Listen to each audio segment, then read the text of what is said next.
挺辛苦你了。跟我还说这些干嘛？我爸这个心脏啊是老毛病，我一天手术排满，接都接不了电话。如果今天没有你，那就真的糟糕了。嘘，好了，别说了。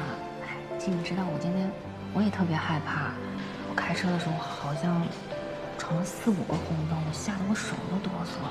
老李说，如果再晚5分钟的话，就真的危险了。那是爸，君子有天相。冬梅，等爸出院了之后，我们就结婚吧。我会把戒指还有鲜花都给你补上的，你先答应我。哪有你这样的，在医院里面求婚？哎呀，我真的不知道，爸被推进手术室的那一刻，我脑子嗡的一下就响了。还好有你在旁边，我一直告诉自己我要挺住，我要坚强。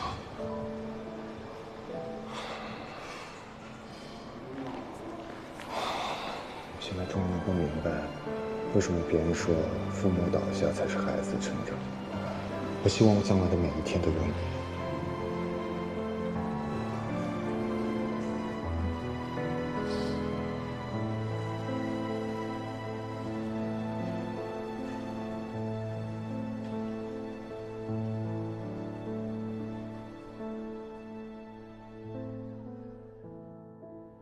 我还以为你会抱着我大哭一场呢。为什么哭啊？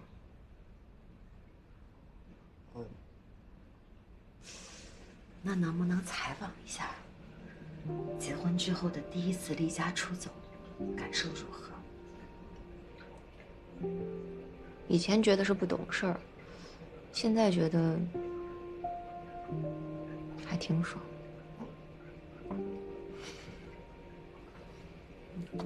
其实两口子过日子，能隐忍是仁义道德。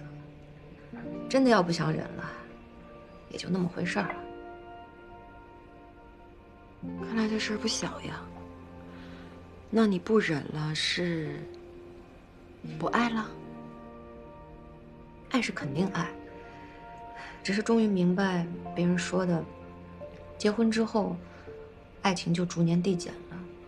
就算我费尽心思的想守住红玫瑰的底线，可到头来，还是成了衣服上的翻捻子。太残酷了。这次家庭矛盾的方向是信任问题。哦，他小题大做，只不过我也学会了借题发挥。掌握主动权的滋味怎么样？就是你会觉得你以前非常在意、很怕失去的那个人，在那一刻你就觉得好像也没那么重要了。哎，你是想当那种被男人宠着、捧在手心里，永远把西瓜最中间最甜的那块瓤给你吃的女人，还是想做那种掌握主动权、叱咤一方的女人？不知道啊。但是我知道，我肯定不会为了一个西瓜仁儿，把自己变成一个叱咤一方的女人。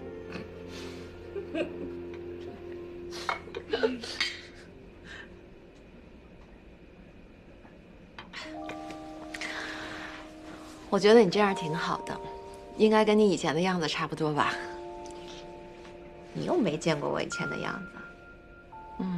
是没见过，但是我觉得你以前应该是个挺生动的人，不会像现在这样，一直时刻约束自己的样子。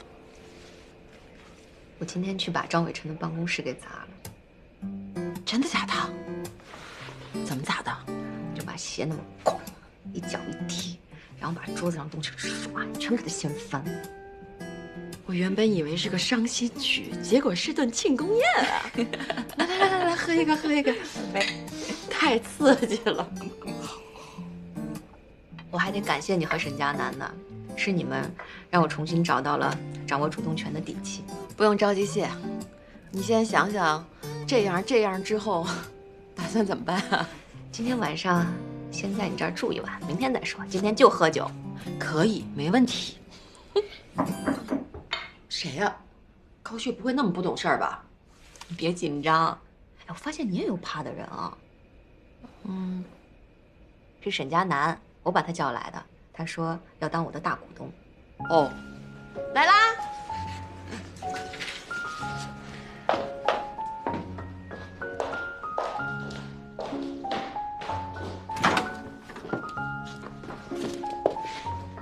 我来加入你的私生活了。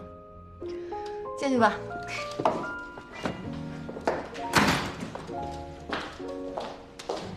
我来啦！我做的那些计划你都看了吗？看了，我都带来了。哎，说真的，你做的一点都不比我们公司少一点差。嚯，你的意思是木兰说的市场总监可以换人了是吧？可以考虑，只要沈总满意就好。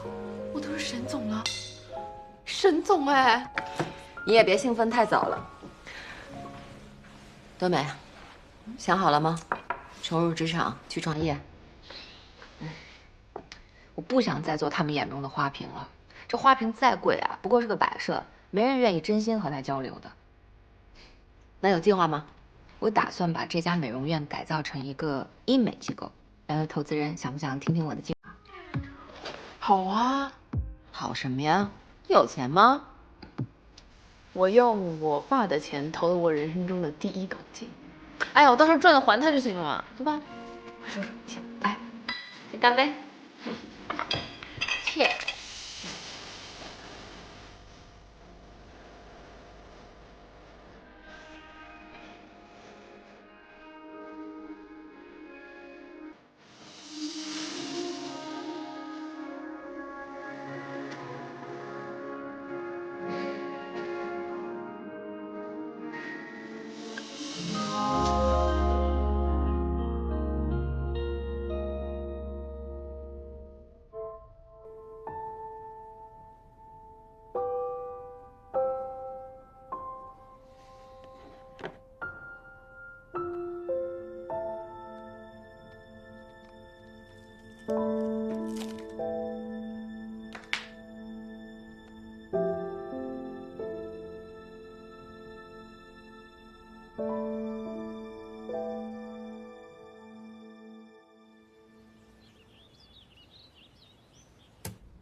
这个面霜真是好呀，我一直都想买，就是这价格呀，太肉疼了，我一直都舍不得。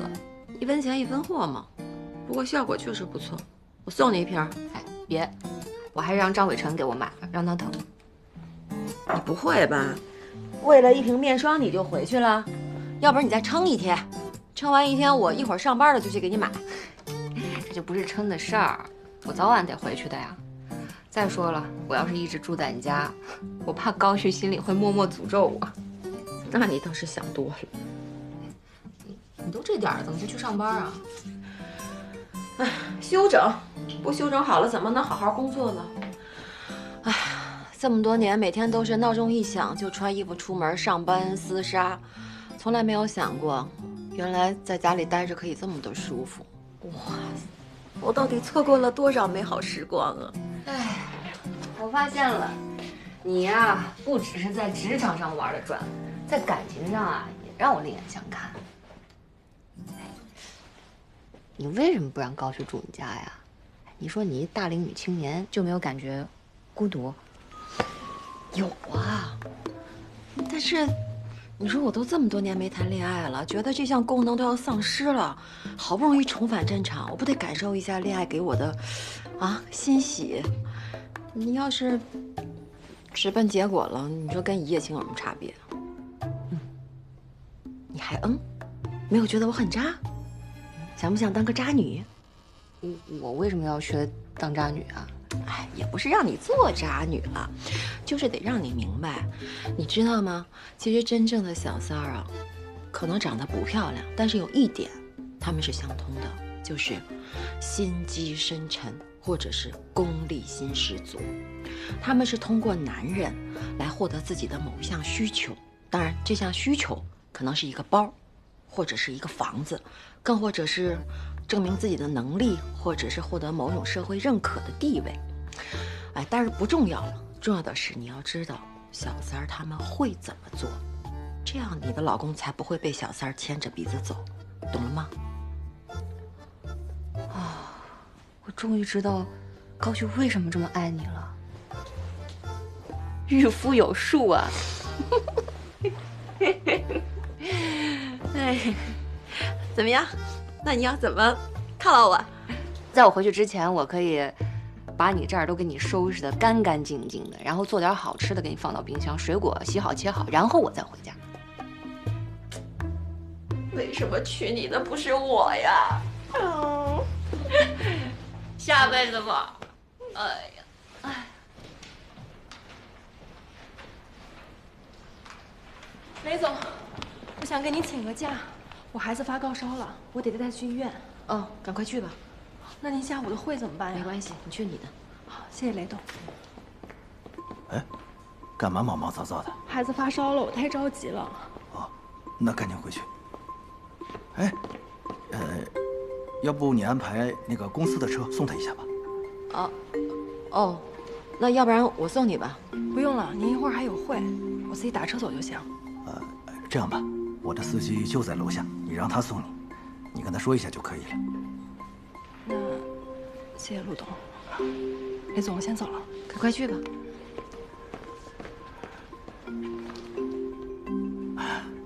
这孩子事大呀，而且这个点儿也不好打车。再说，安岩在你们部门也算是老员工了。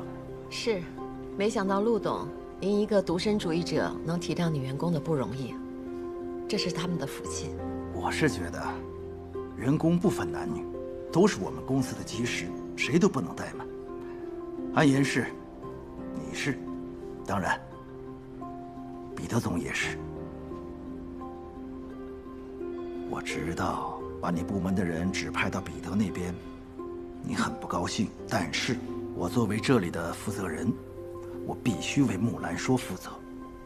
其实我们公司虽然说是成者为王，但是我觉得，败者不一定是寇，位置永远在那儿，能者居之。可是坐在那个位置上的人就没有一个活得轻松的，只不过都不喊疼罢了。熬得住出家为尼，才有赶夜寺回宫的那一天。那真是要让您失望了，我还真没有武则天的心。当然，我最欣赏你的就是这点。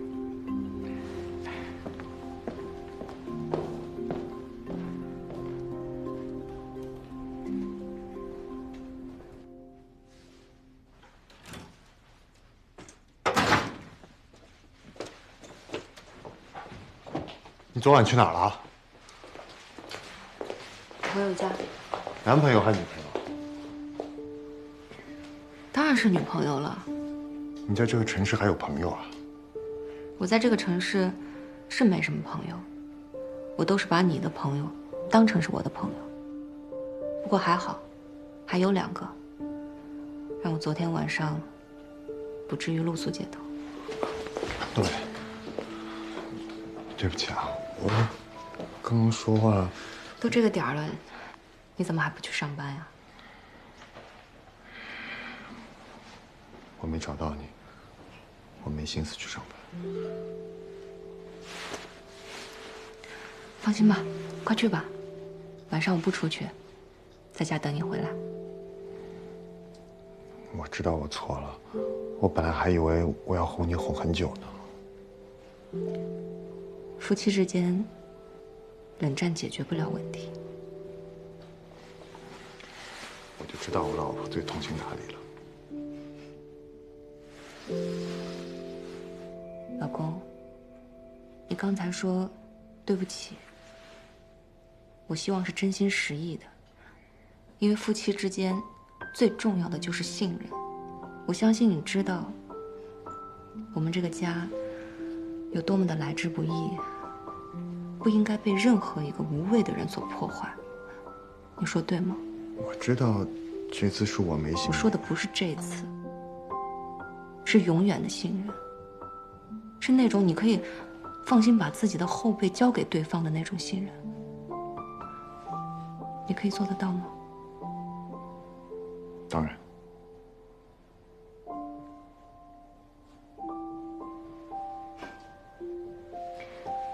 间不早了，我送你去上班吧。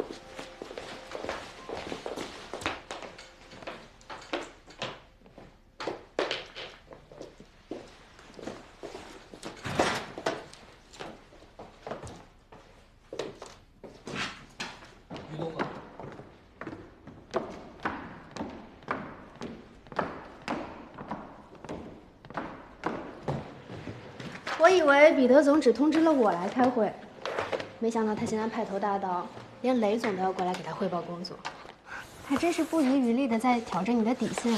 所以我们联手吧。啊？你也看到了，我现在没什么人可以用，而且我觉得你对他的意见也挺大的。敌人的敌人不就是朋友吗？对吧？那我这周给他安排的工作，他肯定是满意的。怎么说？我这周可是给他安排了14家的媒体专访。走量啊？那我给他安排的风云人物会不会有点太深度了？风云人物，这么走心不适合他。我给他安排的是商界史上的封面大片，外加14倍的内页拍摄。哦，造型师都是我亲自给他安排的。不过，菲菲总啊，你也不能只着眼于平面媒体的。我还给他安排了3家电视台的个人专访。那一部顶级导演监制的个人微电影，你还有什么可说的吗？你们聊什么呢？聊于总监，格局可以再开拓一点，思路可以再放开一点。我觉得是雷总行事过于谨慎了吧？很多事情如果开展的早一点，局面早就打开了。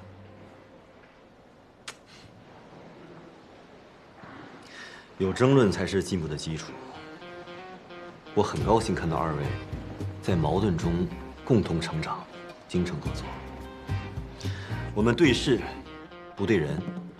OK， 开会。开会之前，这些资料可能您需要先了解一下。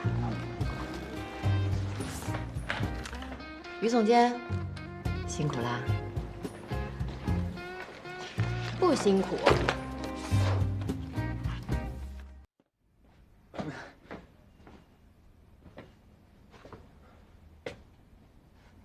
干嘛呢？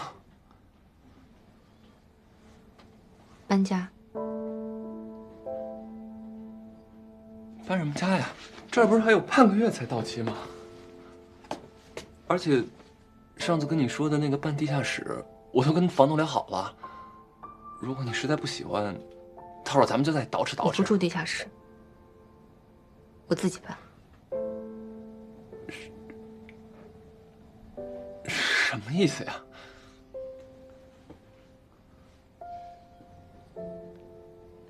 我们来这儿多久了？2、3年。那我们有多少存款？2、3万块钱。够付一个房子的首付吗？我跟你说很多遍了，这房子，那结了婚才买房子嘛。可你拿什么跟我结婚呢？这里是庆安，一套房子几百万，不是老家。我可以跟你在这里这样生活几年，可以后结婚了，孩子怎么办？你要让孩子也生活在这里吗？那咱们不是还没孩子吗？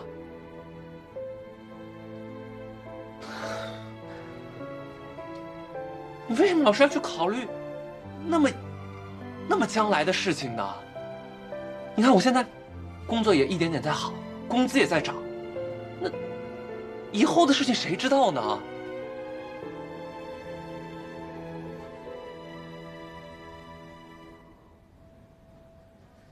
今天我问你，你还记得当初我们为什么来这里吗？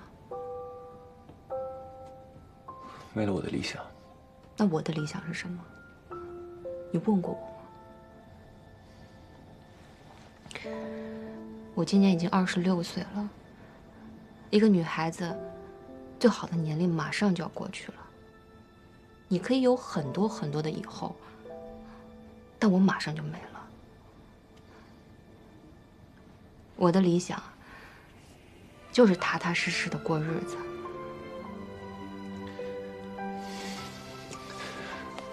冬梅，我知道，我了解，咱们不就在踏踏实实的过日子吗？可我不想过现在这样的日子，我要过好日子。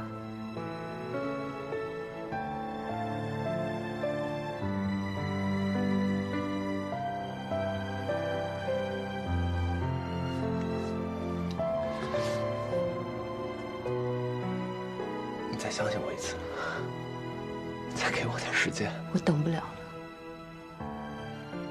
差不多到此为止吧。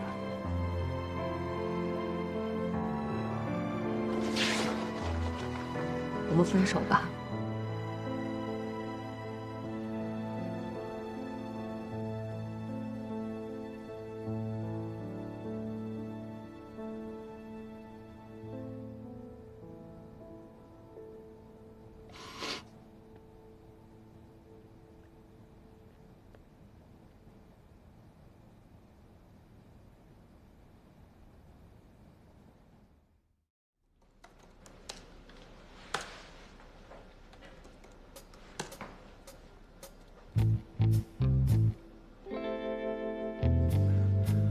怎么叔，要不要喝点水？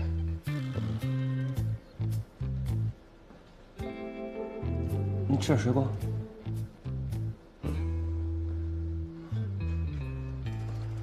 我想跟你聊聊。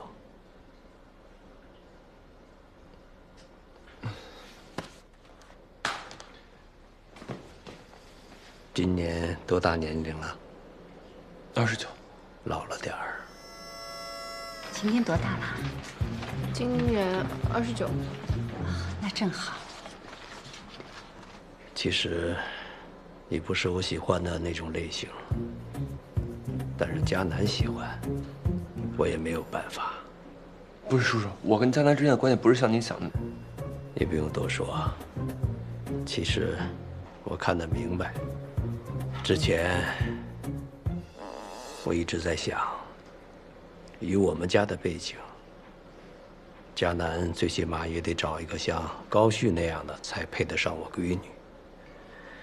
现在看来，找个你这样的，也不是不行。你到底怎么想的？什么怎么想的？打算什么时候娶我女儿？你是不是喜欢人家？喜欢呀。你没有发现我看他的眼神吗？直勾勾的，让他感觉到我霸道热烈的爱。哎呦，你看你多大了，一点没正经。哼，没打算娶？不是什么？啊？那你整天陪在他这儿这么长时间，照顾我，难道就是为了同情我们，可怜我们？不是叔叔，不是你想的那样。我觉得吧，晴天对你肯定有意思，否则他在医院里忙东忙西算什么呀？最主要的是你心里怎么想，喜不喜欢别人。如果真的喜欢，得问清楚，不能这么不明不白的啊。呀，叔，要不您去休息一下？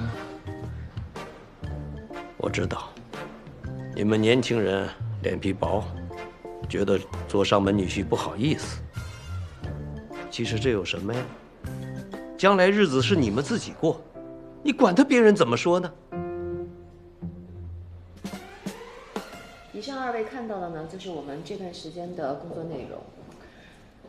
到目前为止，彼得总交代我们对接的品牌已经全部对接完成，80%的旗舰店已经开幕，剩下20%也在筹备当中。雷瑟利，这个完成度让我刮目相看。看来，只要用心，你的工作效率总会让人心悦诚服啊。您过奖了。不过，网站转型之后，销售数据始终不理想。二位有没有总结过，到底是哪个环节出了问题？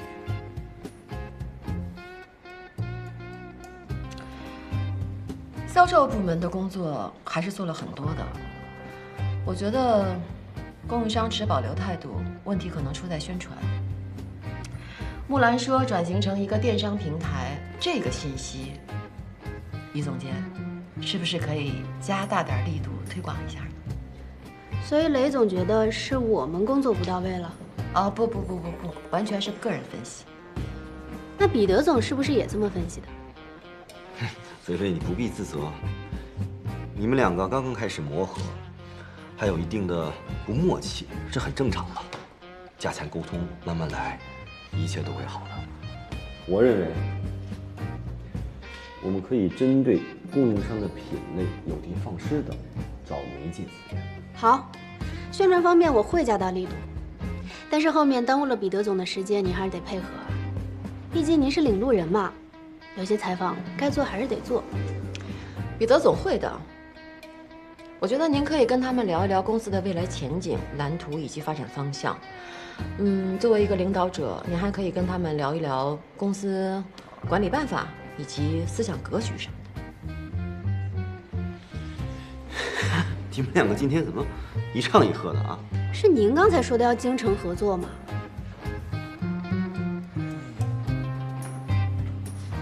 不过雷总个性这么强，我也是不好伺候的。要不您给我换一个人对接，或许我工作起来可以更愉快呢。哎，话可不能乱说啊！我们现在的生杀大权可都全在彼得总手里。你觉得我现在还有资本让你伺候我？哎，你看又来了，你们两个一见面就跟针尖对麦芒。刚才不是说了吗？要精诚合作，好好配合。需要我配合的，我责无旁贷，就是为了一句话：一切为了公司好。我听佳楠他妈说，你在公司里是他的上司，还挺有能力的。这样，回头你把工作辞了，直接进家里的公司。将来佳楠接我的班，你给他打辅助。叔叔，我还挺喜欢我现在的工作的，我也没打算要辞职。我了解过了，不就是木兰说里的一个小总监吗？辞了也没什么可惜的。这样，我也给你交个实底儿，只要你跟佳楠结婚满10年，生了孩子，这期间你要好好照顾她。除了工资待遇以外，我再给你30%的股份。同龄人里算是人生赢家了，这总可以了吧？你为什么干涉啊？简南，怎么？我说错了吗？我谈个恋爱不用你来指手画脚吧？我是你爸，你是我的女儿。对，你是我爸，你还是个男人，一个不懂得尊重女人的男人。到底凭什么当了爸爸就可以随便教训女儿啊？佳楠，你爸爸也是担心你，他没有别的什么意思。对啊，而且叔叔也没说什么呀。没说什么。那我问你，一个有能力、有事业的成年人，为什么要为了照顾一个女的去别人家里倒插门啊？你总监不当了？行啊，你要是愿意来给我当保姆，你就当我瞎了。今天，你跟他们说说，之前我跟你说的那些话，说错了吗？如果我年轻个20几岁，要有老丈人跟我说这些，我都得羡慕他。哎，行了，那个阿姨，要不您先看着叔叔，我带沈佳楠去打点饭。走走。你不要在这边给我当和事佬，你要去你自己去。我告诉你，你不要自以为含着金钥匙出生，从小不缺吃不缺穿，这样才把你惯得这么没有教养，没大没小，目无尊长。我看就是你妈给你惯坏的。对，都是我妈惯的，没有我爸什么事呗。是您这个榜样当的是真好。那你说，你希望我找什么样的老公？我今天就把话放这儿了。你现在怎么对我妈，我未来老公就怎么对我，你就按照你这样的给我找吧。沈佳楠，你给我滚！现在就给我出来！你马上给我滚！老师，你别生气啊！你干嘛跟女儿置气？你还病着呢。佳楠，你爸爸也是为你好。那个，你也滚！你说话干什么？我谁都不想见，都给我滚！我现在自己走。佳楠，我跟你说，在一个家庭里面，父母相爱是胜过一切最好的教育。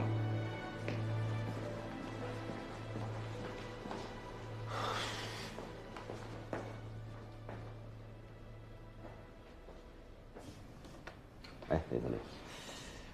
哎呀，最近内政部那边好像群龙无首，听说今天请了个长假。对，我批准的。他干什么去了？他说是私事，所以我也不方便问。公司转型的关键时刻，这个位置上的人怎么可能因为一点私事而请长假呢？今天的工作我可以带领团队完成的。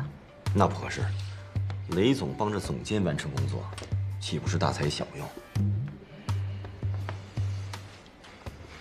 那您什么想法？这个今天也算是公司老人了，偶尔请个长假，位置可以留，但是工作不能停，必须马上找个人接替他。我陈彼得的公司不可能因为一个人而停止运转。我觉得您太高看他了。公司不会因为晴天不在就停止运转的，这个您可以放心。不过您的建议，我会考虑。我这边呢，给您对接了14家的媒体专访，您过目一下。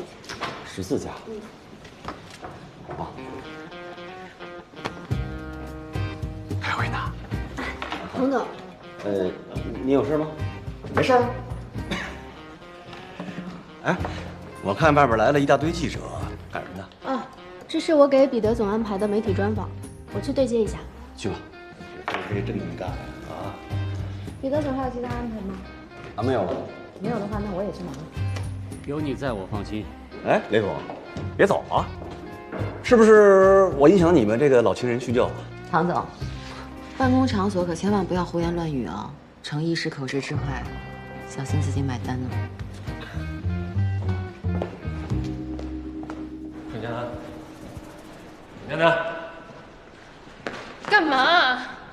怎么了？这个女婿你很想当啊？我爸开始嫁你还满意？说完了吗？说高兴了吗？我本来还以为你跟那些人不一样，结果你们这帮男的没一个好东西。无论如何，你都不应该这么跟你爸说话。张口闭口都是钱，这个爸我不要也算。那你花过他的钱吗？花过呀，凭什么不花？就应该被我花完，占便宜那些女人了。你别说这些气话，冷静点儿。你刚才在上面说的话，我很认同。在家庭教育里，父母相爱，才是胜过一切最好的教育。少了。